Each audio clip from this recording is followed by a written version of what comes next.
বৌদি, এবারে পুজোর চাঁদাটা নিতে এলাম।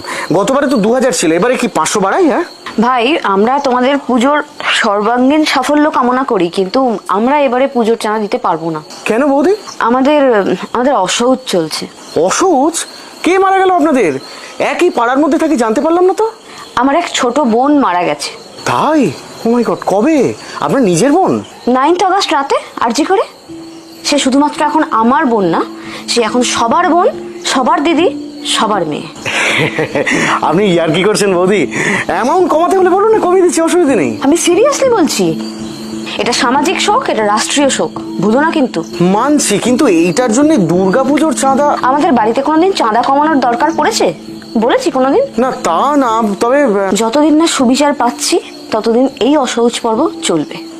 আর পুজোর আগে যদি আমরা সুবিচার পেয়ে যাই, তাহলে এই চাঁদার দ্বিগুণ টাকা আমি নিজে গিয়ে প্যান্ডেলে দিয়ে আসবো, কথা দিলাম। দেখুন, আপনারা তো লেখাপড়া শিখেছেন, আপনাদের মর্জি, যা ভালো মনে হয় তাই করবেন। এলাম। এসো।